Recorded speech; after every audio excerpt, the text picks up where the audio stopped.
Now I'm the proud owner of my my Masters of the Universe shirt. Thank you. It's a nice shirt. I didn't realize you did it in such a small size.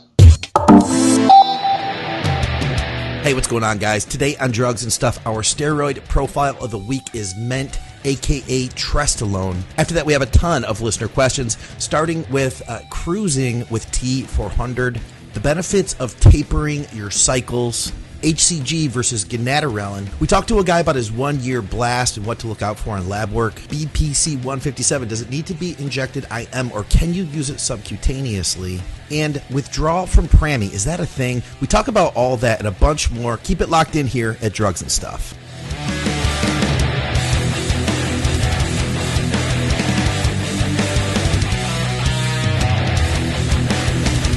Welcome back to Drugs and Stuff with Dave Crosland. I'm Scott McNally. Of course, our programming is brought to you by Truenutrition.com.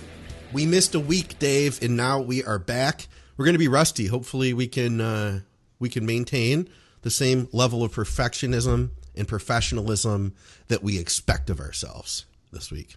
I can. You're just shit. Thanks. That's okay.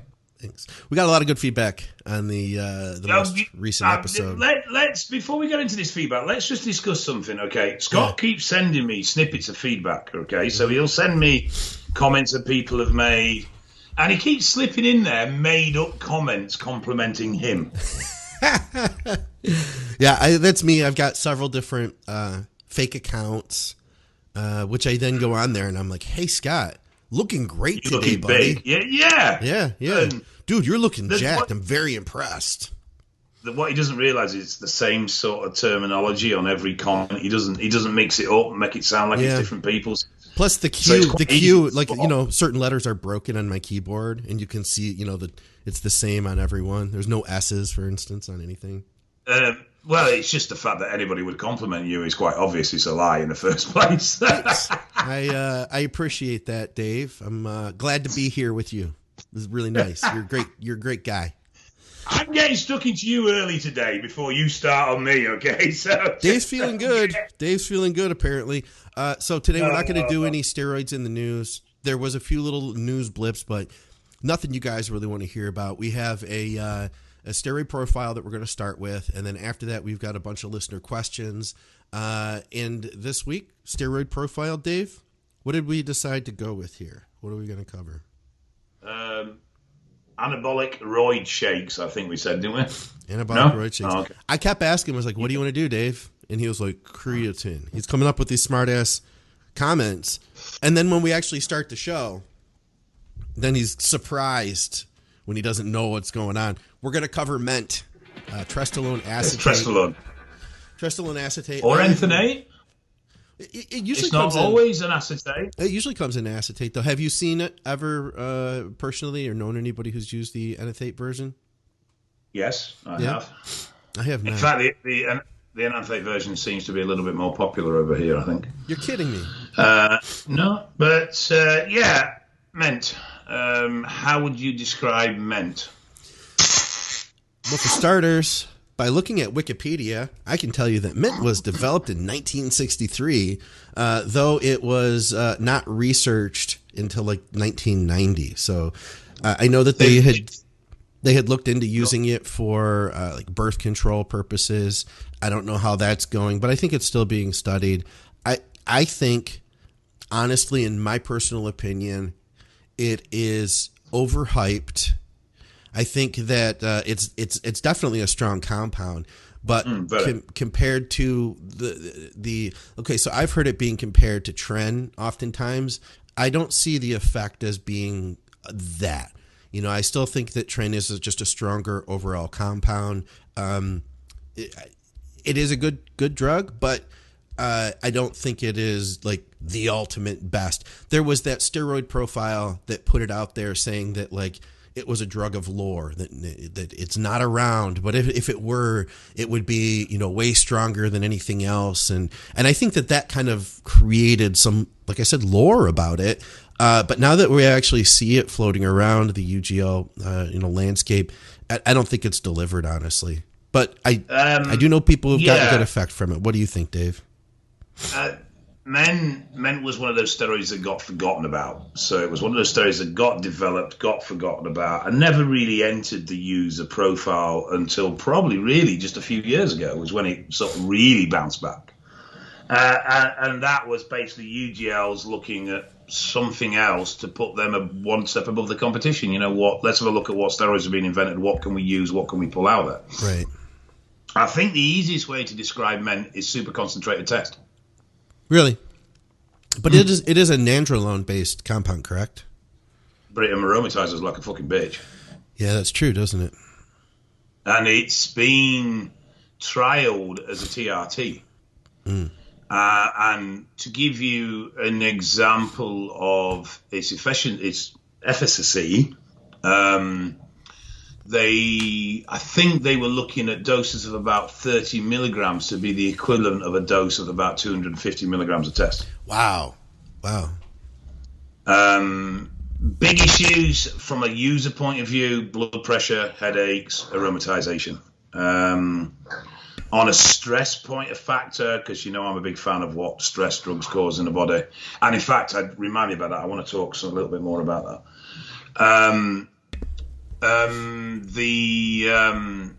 It's up there. It's one of the more harsher, more stressful drugs.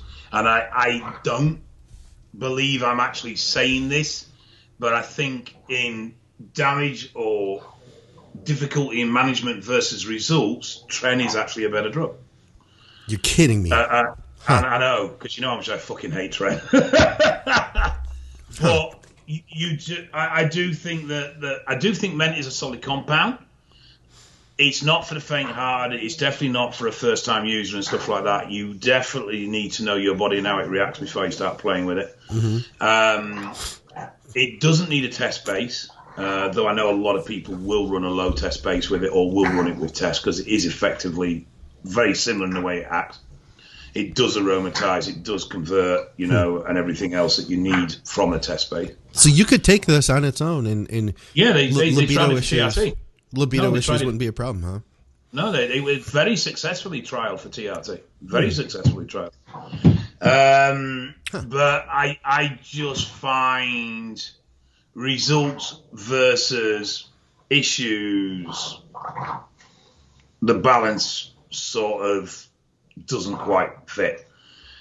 I can understand people taking Tren, though I don't think it's necessary. I can understand why they take it in the base of the results you can get out of it, despite how harsh it is. That conversation, when you look at Ment, I find a little bit less favourable. I think that the stress that the drug puts on the body and the results you get for it, it's not the wonder drug that people think it is in any way, shape or form. And I have found that most people that jumped on the Ment bandwagon very quickly jumped back off it. Really? So whereas you'll get drugs that come into our environment and they stay, so like DMP. Yeah. When DMP came back, it's incredible, but it stayed. It's still regularly used. It's still very popular in certain circles. Ment blew up over here probably a couple of years ago. It peaked. Here too. I know you see it mentioned now and again. Everybody was on it, then all of a sudden everybody was off it. Similar to DHB. Okay, yeah. So, everybody jumped on that and then everybody sort of dropped off it. And then you still get people using it, but people have just gone back to the old faithful of Test, Decker or Tren.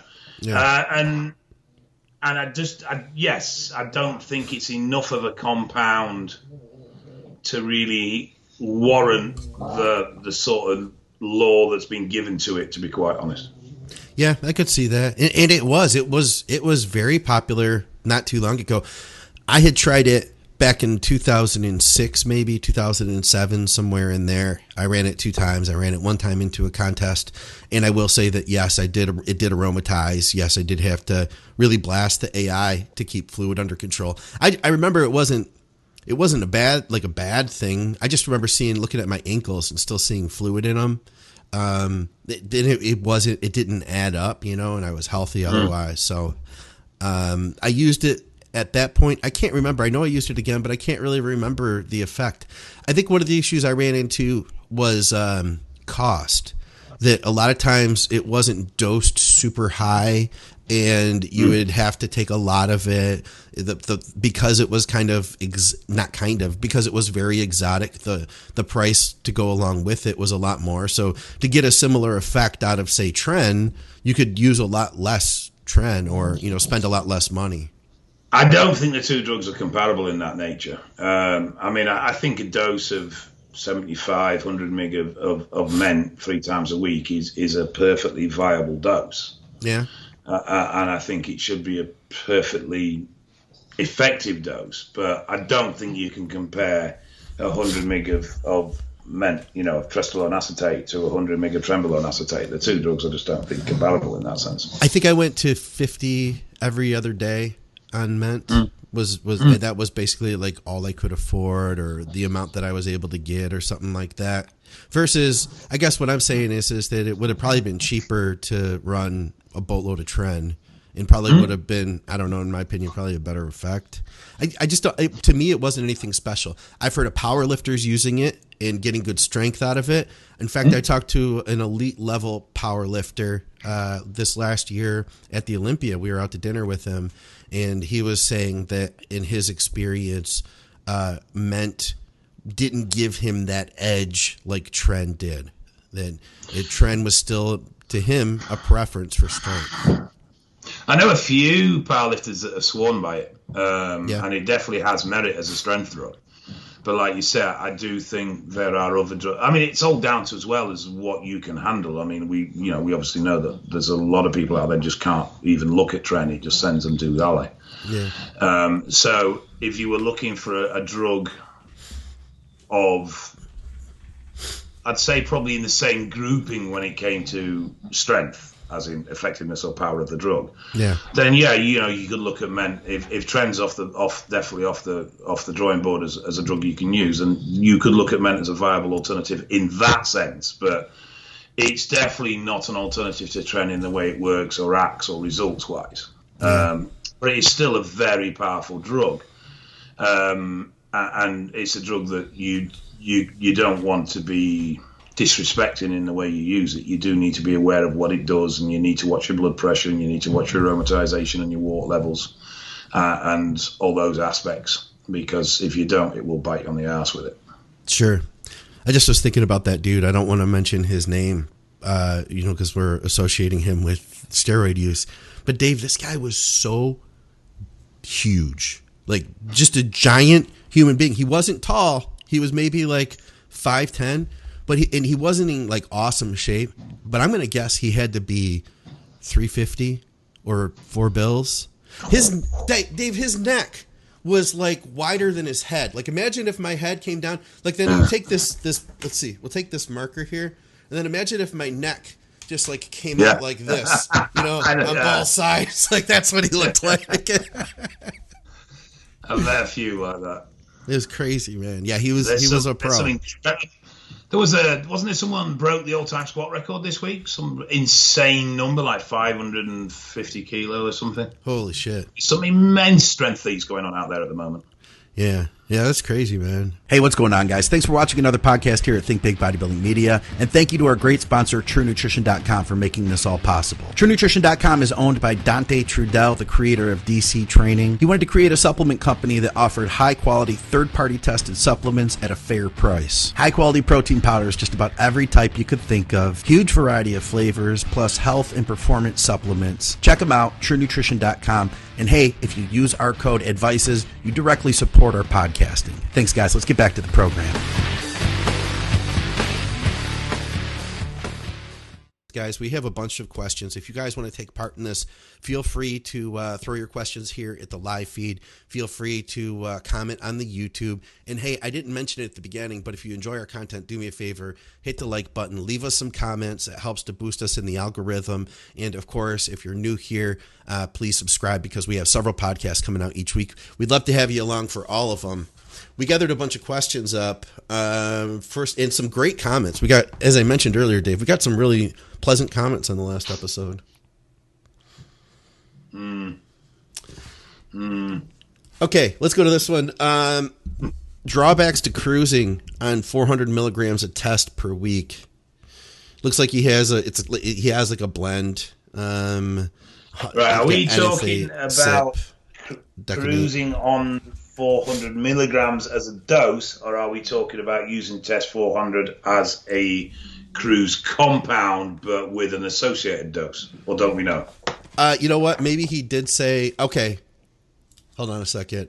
Okay, yep. So let me clear that up. Yeah, so he's talking about taking 200 milligrams a week so he's using a half cc of Test 400.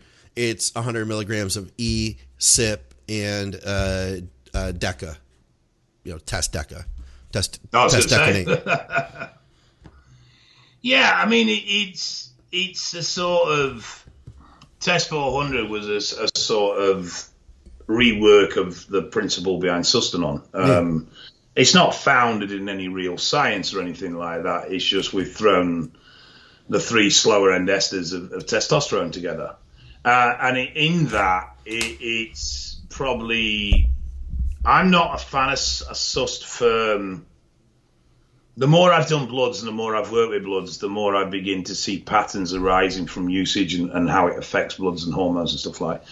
And one thing I've noticed with sust is you do get quite a rapid peak, but you also get a very rapid drop-off as the propionate comes in and out very early on. You just got to take another cc. Well... Real quick. We're cruising here. So now, come on, behave. We won't go down the old dosage. I think the dose is ridiculously high for a cruise, but let's just look at the actual blend of compounds. As a blend of compounds, yeah, it's perfectly viable. I don't see an issue with it because you're not going to get any rapid peaks and troughs, so your bloods are going to be relatively stable. You can quite comfortably dose it twice a week. I do think 200 is way too high, and I think sort of 6-8 weeks down, he's going to see very high levels in his bloodstreams. But 200, really, because I mean, ridiculously high. You've got to remember with that decanate ester in there, there's a big carryover. Okay. You're forgetting that you're carrying over 50% of that compound for nearly 2 weeks.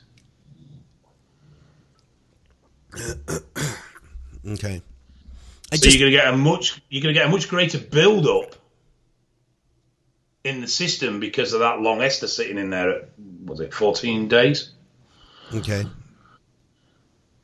I do think I think it's going to create much higher long-term levels than you would suspect from what would be your normal enthanate or cypionate.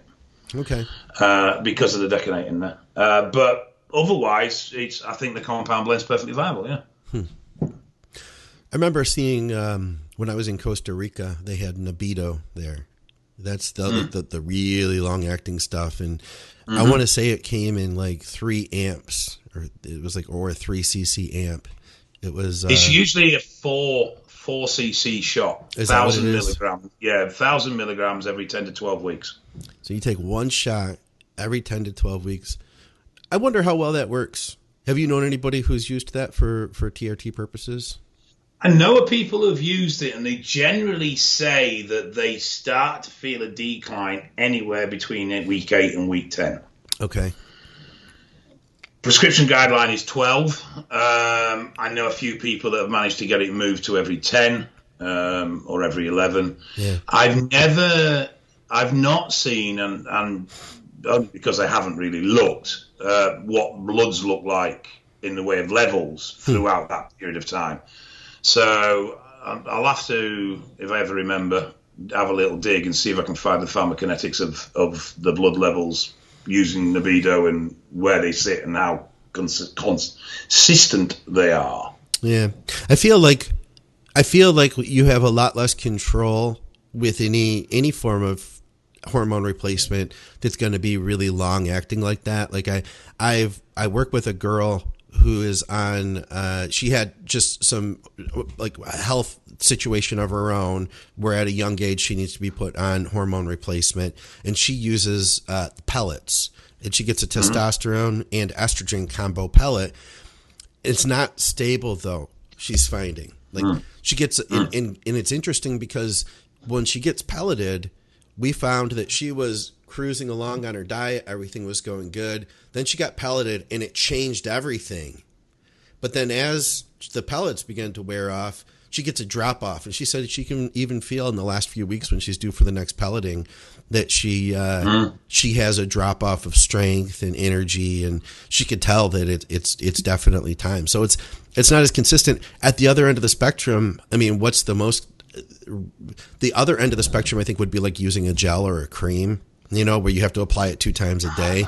Wait, where do we find that balance? I mean, what do you think, Dave, is the best TRT? Twice a week. So injectables, long-acting injection twice a week. Twice a week, SubQ. I find SubQ. that the easiest way to manage and keep it stable. Okay. I mean, not just going on what I do for myself, but obviously I've done quite a lot of testing around my own TRT protocol. Yeah. And I've now been running SubQ twice, probably 6, 7, maybe even longer now, months. Okay. And every time I've tested, my trough has been 25 nmol and my peak has been 29 nmol every single time. There's never been a variance. And from a point of how I feel incredibly level playing field. I feel incredibly stable. Yeah. Okay.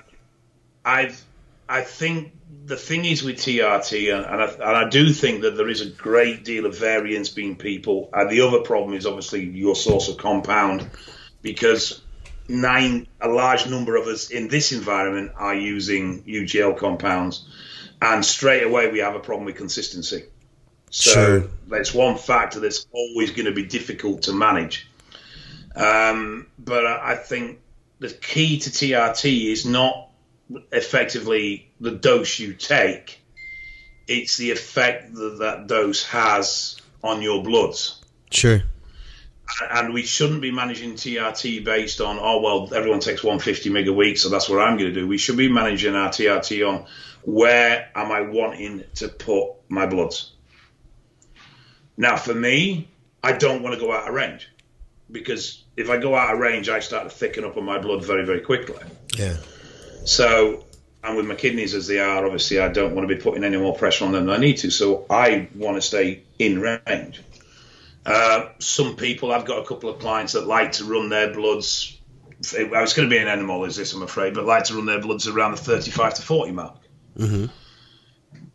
They're older end, they feel, and to be fair, they're not having any issues with reduced HDL. They're not having any issues with blood thickening. So it works well for them. Yeah. And I think that's where a lot of people approach TRT wrong, because they go, it's 250 a week or it's 200 a week, or it's whatever you need to create the blood plasma levels you want. Right. As long as you're aware that when you start pushing out of range, particularly when you start pushing sort of 15, 20% out of range, you are going to start to incur other complications like estrogen, reduced HDL, blood thickening, and things like that. So, it's down to how much management do you want to put into your TRT. But once, I just find any more than twice is a bit of a pain in the arse, quite literally. And any less gives too much variance. So the range between peak and trough is too much. So you end up either being too high for a period of time or too low for a period of time. Okay. How about this one? Andy Sass asks, any benefit to tapering your steroid cycle? Not really. I do like progressive cycles, so I like to sort of start a little bit more on the lower end, get a feel for how the cycle's going, and then push it a bit higher towards the back end. So if, for argument's sake, someone's cycle, and let's keep it nice and simple, was targeted to be 600 milligrams a week, I might do the first 6 weeks at 400 and the second 6 weeks at 700 to 800. Okay. Huh. So the overall dose of the period of time, if you averaged it out, is the same, but I've ramped it up towards the back end to try and encourage progressive overload and progressive movement out of the individual that's running the cycle, because as we all know, we can get a little bit complacent towards the back end of cycles. We can get a bit lazy with things, particularly diet and training and those sort of things, where if you've got a ramp up in your cycle, psychologically it gives you a huge boost because you've gone up in dose. Chemically it gives you a boost, and I find it helps maintain progression throughout the full length of the cycle. Okay.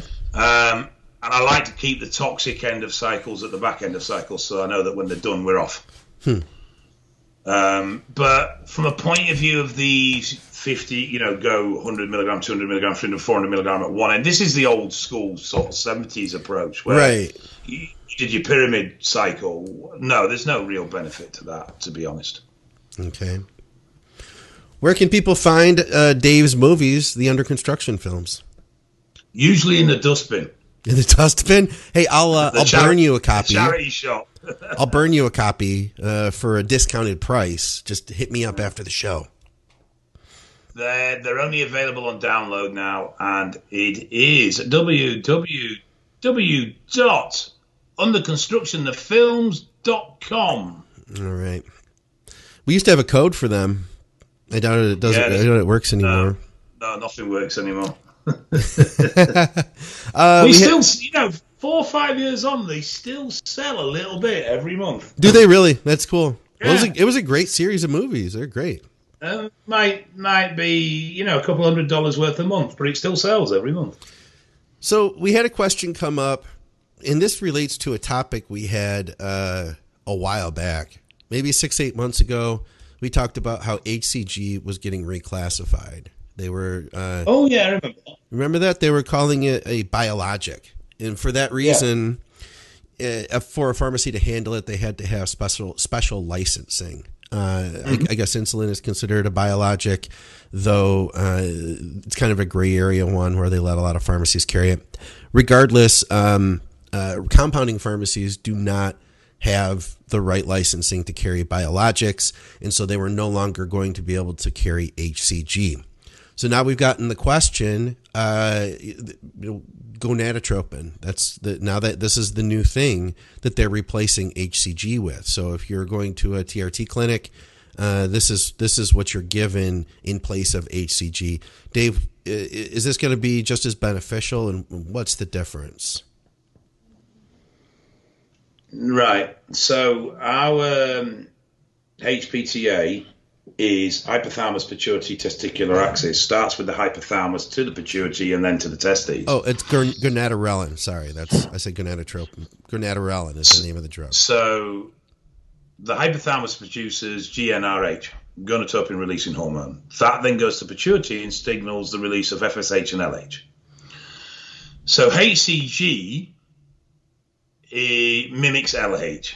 So when you take HCG, you're replacing the action from the pituitary to the testes, and the HCG is stimulating the Leydig cells in the testes.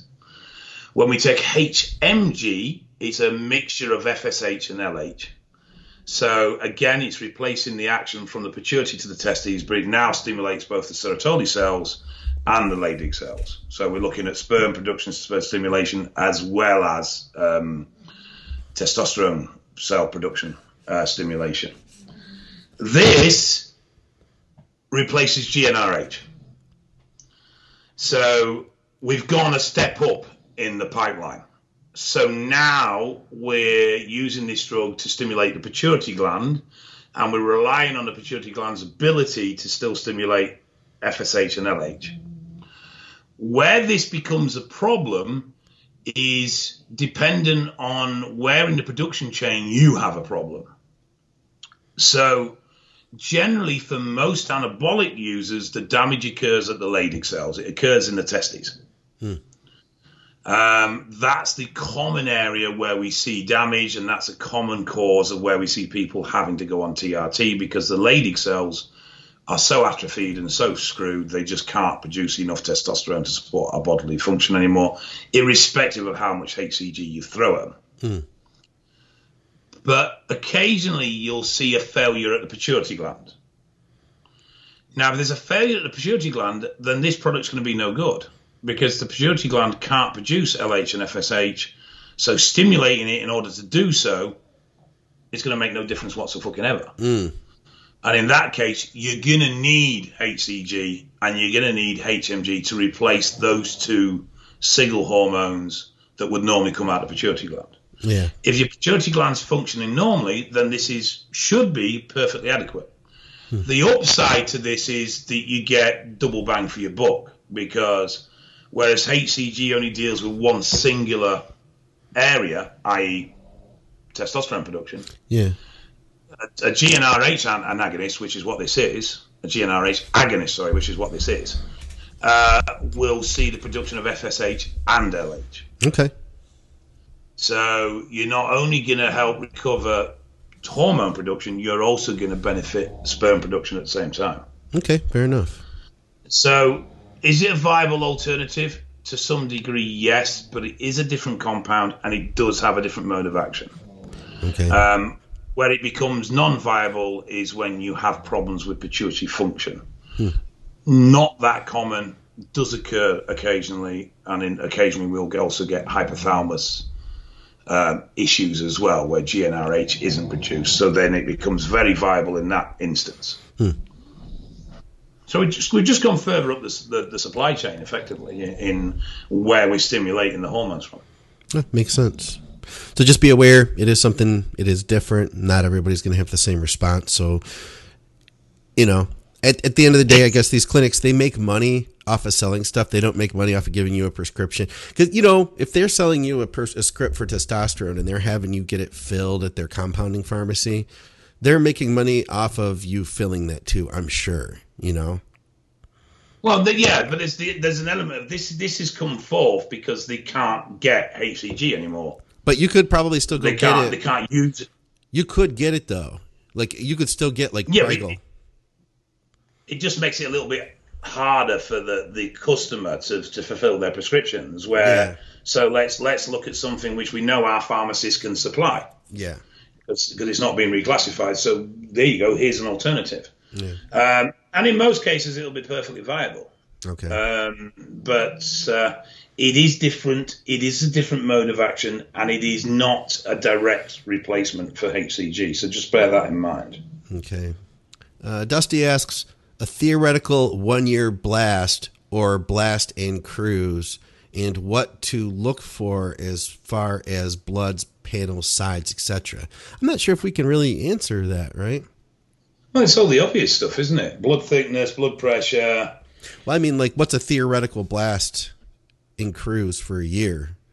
How long is a piece of string? I don't know any pro bodybuilder or any high level bodybuilder that has their year planned out.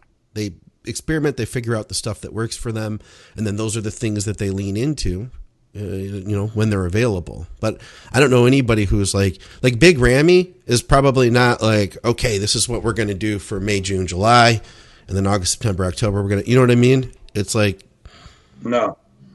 I'm of the suspicion that Big Ramy actually does take a period of time off everything. You think so, huh? Keep seeing these pictures float in, year out, of him having lost tons of size. Yeah. And I do think he goes to ground for a month or two where he just comes off everything, goes down to a relative cruise and just gives his body a break before he goes back on and starts pushing back up for the comp season again. Yeah. And I know a few pros that do actually do that. And they sort of go in hiding for a couple of months when this period of time comes around. But, I know pros that are pushing 5G cycles going into comps. Yeah. I know pros that are pushing 1G cycles going into comps. It just depends on them, the genetics and what they feel they need. They don't always need what they think they need, but that's their personal decisions at the end of the day. Yeah. If you were going to blast cruise for 12 months, the longer you're going to be on, the lower your dose really has to be. Yeah. Or the longer your cruise period is going to have to be. So if you want to blast a couple of gram or 3 gram for a 10, 12-week blast, that's fine, but then your cruise is going to have to be a proper cruise. If you cruise at 250, 300 then for your next 12 weeks, by the time you're on your second to third blast, you're going to start seeing problems that are quite significant. Yeah. Whereas if you do blast high, as long as you come down for a long enough period of time low and give your body a chance to recover, and you track that by looking at your bloods, looking at your health markers and seeing where everything is, then, it can be managed. But what a lot of problems are that 1, 2 people cruise too high, and 2, they just do not look at what they're doing.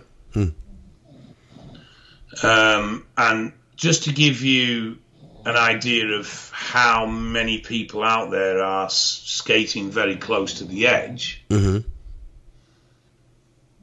of a set of bloods that we recently did at an event, and that's sometime in the last 2 months. Out of 8 people, we had 1 pre-diabetic and 3 stage 2 renal failures.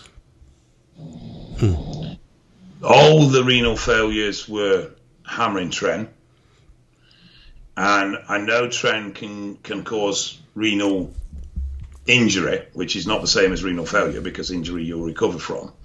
So they were all advised to come off the tren, take some supportive subs for a month and retest and see where their renal function was. But the amount of people that are out there just doing what they think's okay to do and not having a clue of how it's impacting their body is scary. Yeah. Another thing that's coming very obvious in all the bloods that we're now doing, which is what I said I wanted to catch on later, and this is an opportune time actually. Yeah.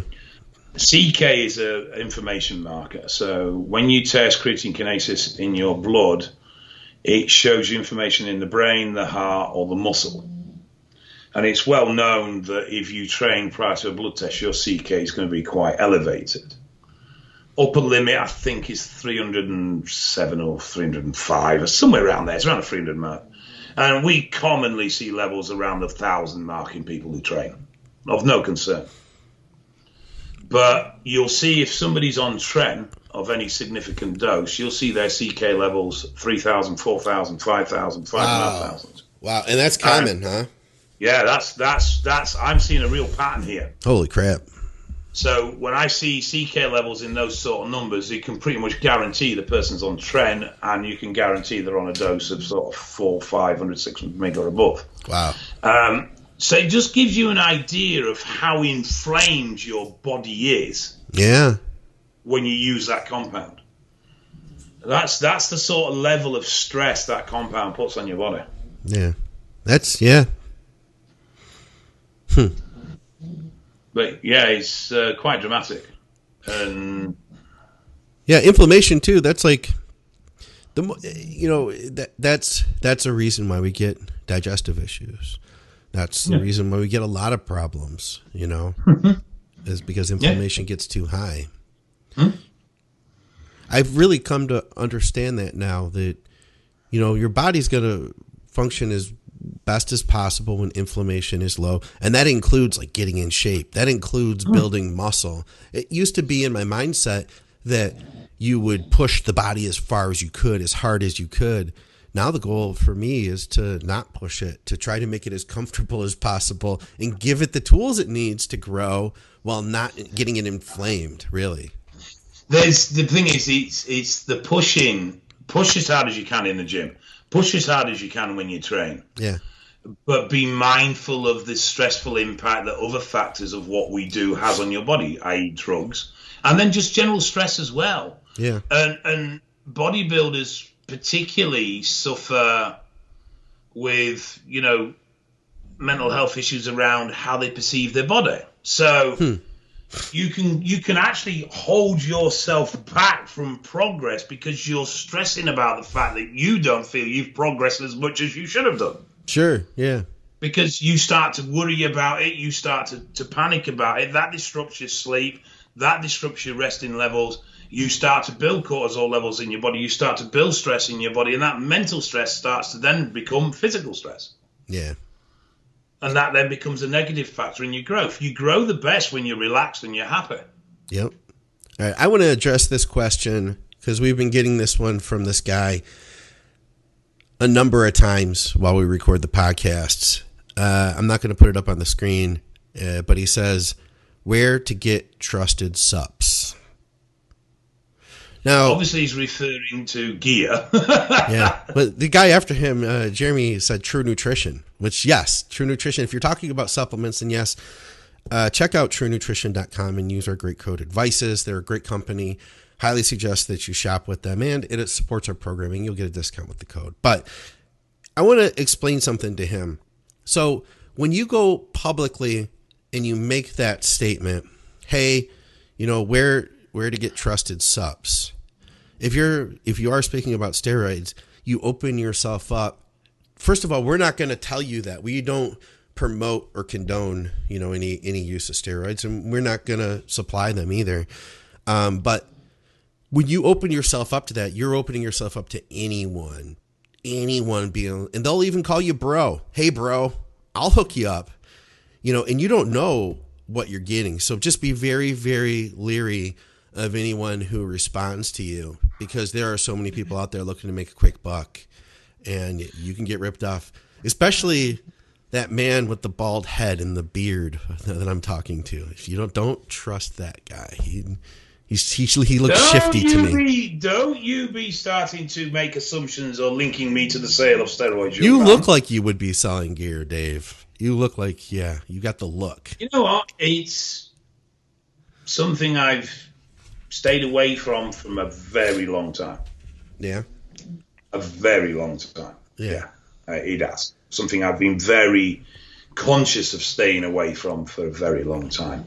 The other thing is, every drug dealer on the planet has the best stuff. Oh, dude, Mr. Olympia uses my gear. Yeah, so if you're going to put a public question out there of where do I get trusted stuff from, every single answer you get is going to say, me.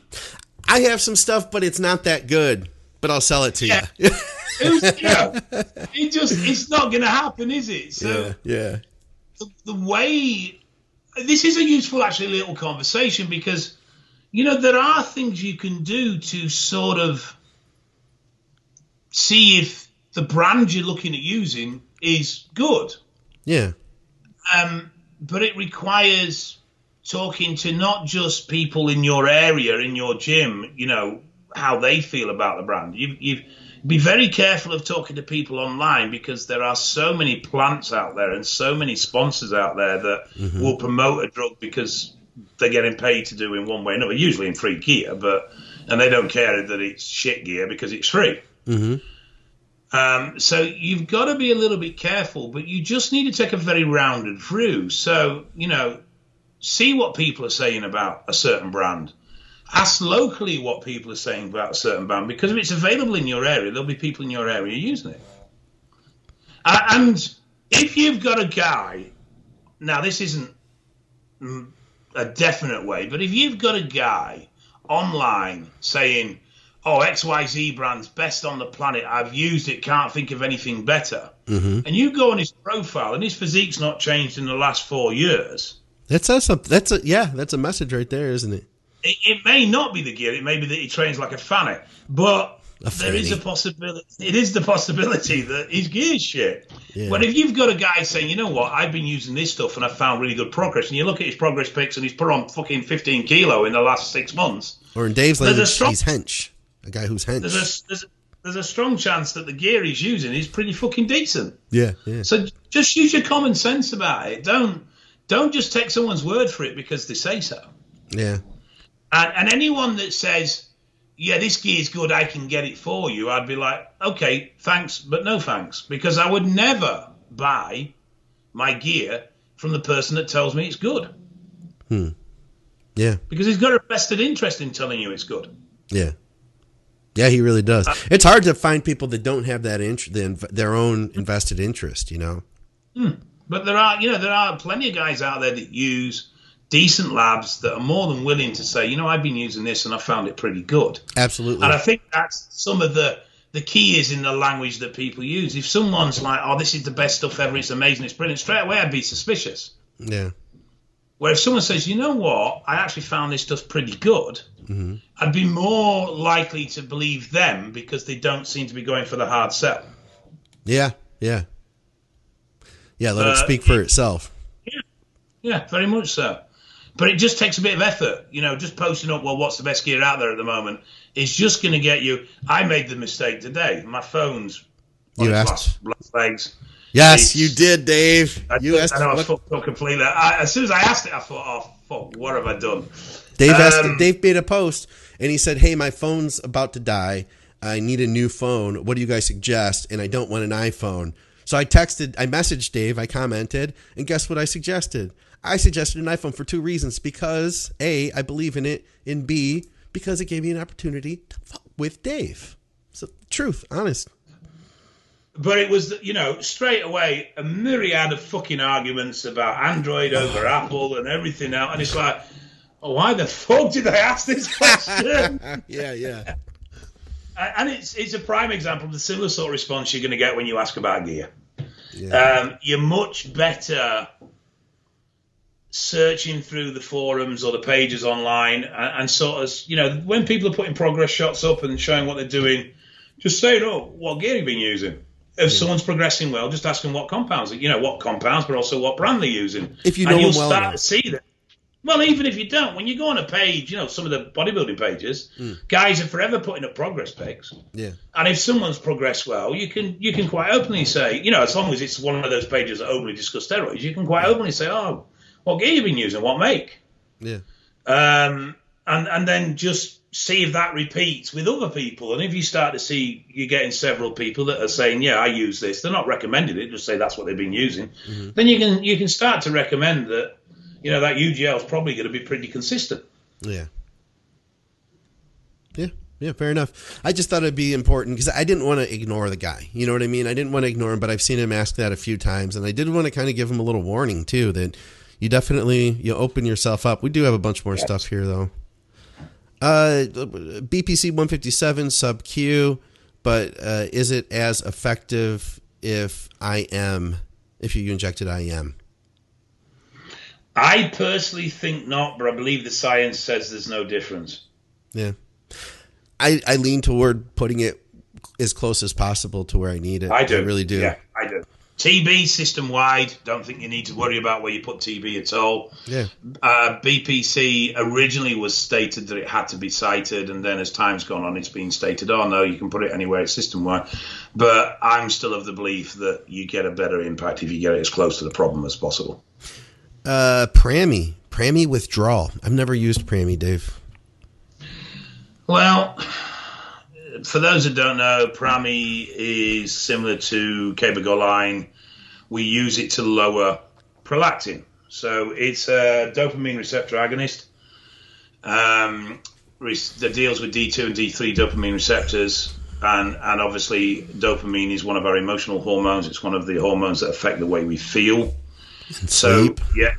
Yes. So as a result, if you've had a boost in dopamine, which is then withdrawn from you because you've stopped using Prami or Kerber, then I could very much see there being potential for issues. Yes. Yeah. Okay. Just here to annoy Dave about the awesome shirts he's gonna have made. I'm having jack shit made. If Mr. Scott McNally over there, entrepreneur of 2020, wants to make some shirts, be it on his own back, but I am having fuck all to do with these shirts. Primo versus EQ for the off season. This is our second Primo versus EQ question. So for the off season, I do approve of today's shirt, by the way, Mr. McNally. You like this one? That is brilliant. Masters of the Universe. Big fan.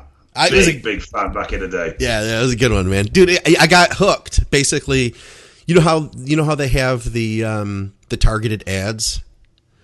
So I clicked on one on Instagram, the 80s T-shirts, and then of course after I look at a few of them, I'm like, oh, this is cool, and they've got the A-Team, and they got Teenage Mutant Ninja Turtles, and they've got He-Man. And then, of course, I'm like, okay, fuck it, I'm not going to buy this. Then a few days later, I'm on Facebook, and guess what? There's that ad. And then Instagram, there's that ad. Eventually, I got into it. And then they're like, here's a 30% off coupon, Scott.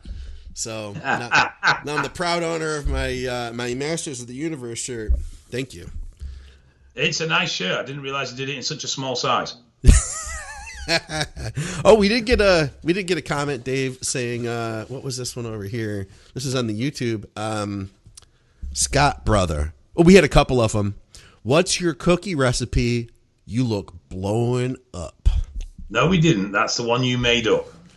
There was another one. I think you'll appreciate this. You can't win with people, Dave. You can't win.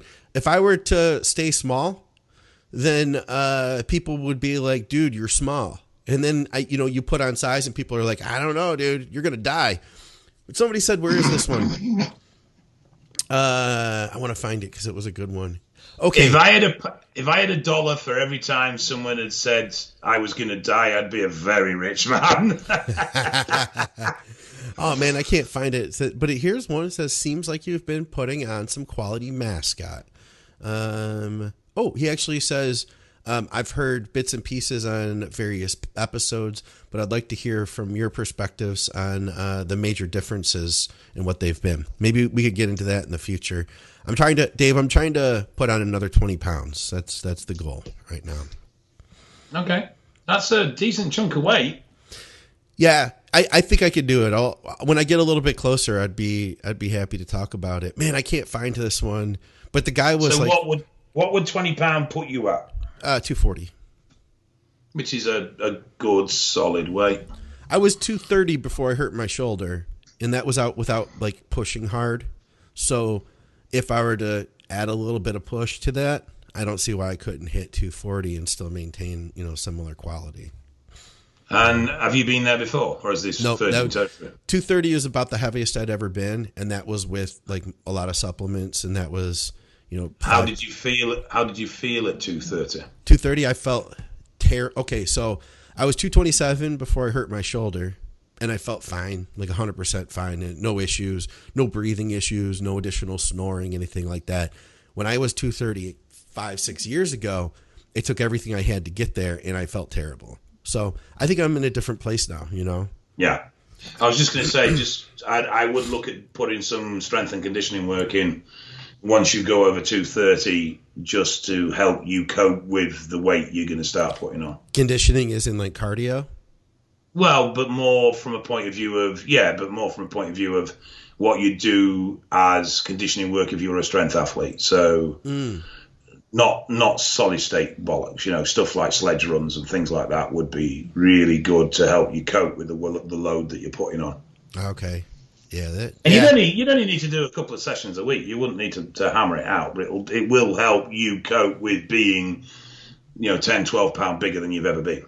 Yeah. Man, I wish I could find this one. But he said basically, he was like, Scott, you look like you're finally putting on some quality mass. Great job. But do you think that that's healthy at your age?